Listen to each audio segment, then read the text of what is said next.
is America's Court with Judge Ross.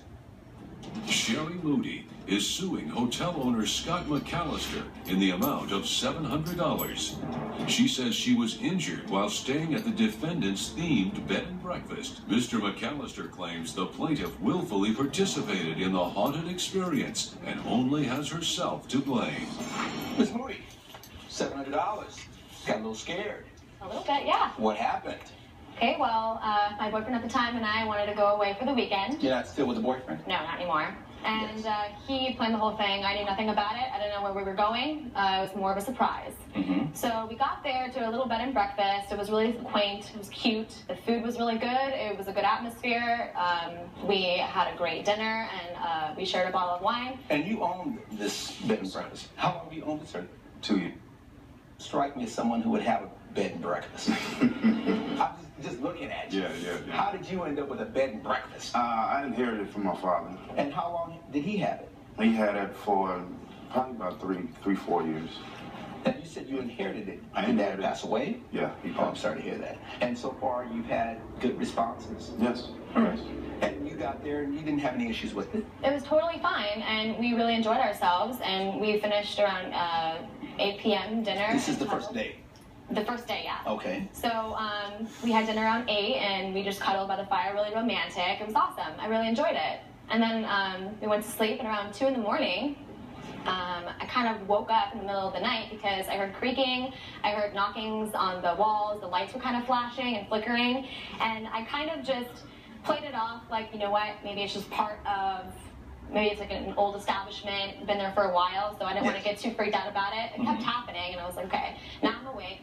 I'm gonna go to the restroom. And it's dark, and all of a sudden, I just start hearing my name being called, like, Cheri, Cheri, like really creepy. And I freak out, and I turn around and I run into the wall. So I'm so startled because I look at the wall and there's blood everywhere. There's blood all over the wall. Oh, you there's hit blood. that wall Oh, I hard. hit it really hard. Just your nose or your entire face? My nose, and I had cuts everywhere. Like, I touched my hands and there's blood everywhere, and I start freaking out. So then I run to the bathroom and I turn the light and I look in the mirror and I start freaking out even more Because you're now like... because my face is busted, and I'm a model. So now that my face is no longer usable at the moment, like, I'm really upset. I start hyperventilating. So you've gone from being scared to now you are just ticked off. Oh, I'm so angry. So I am freaking out, hyperventilating. My ex-boyfriend gets up and he's trying to calm me down, and he ends up taking me out of the room and carrying me to the emergency room.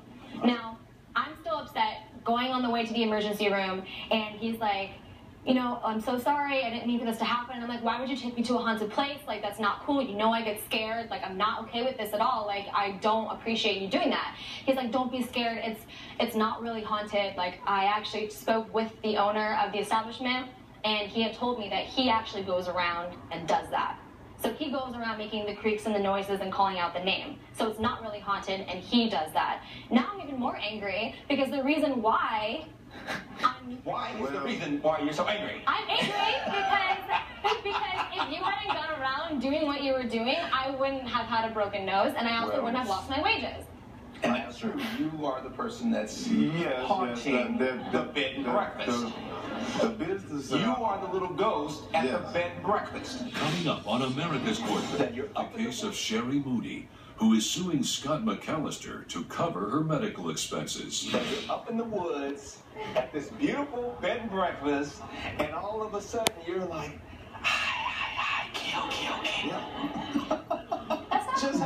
Just to have a look. Make And people know when they come there that they're going to get a little scared. I didn't know that.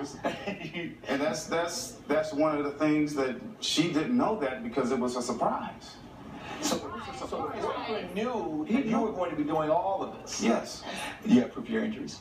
I'm sorry? Proof of your injuries? Oh, yeah, I do right here. Let's say that. What is this?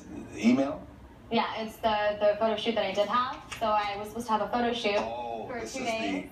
the apparel shot that you were going to be doing. Right. So I wasn't able to make that, and I lost around $700 because of that. If the defendant was doing what he asked of him, why wouldn't you hold the boyfriend responsible? Because he's just following orders and he's doing what his business represents anyway. Yeah, but that's not If he didn't do what he did, I wouldn't have been where I was. So if he wasn't going around knocking on doors, scaring people, like, this wouldn't have happened to me. It seems unlikely given the extent to which he's involved. Now, if he's doing some outrageous thing, just whispering a name and knocking on a door and floors creaking, I don't know if that rises to the level of negligence. Judge Ross's verdict when America's Court returns. America's Court with Judge Ross.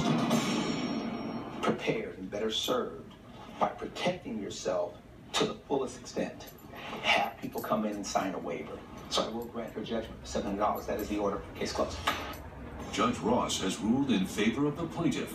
The defendant is ordered to pay $700. I'm glad I got my money, and people should never stay at that bed and breakfast. I respect the judge's decision, and for now, I put a sign up and say my place is haunted.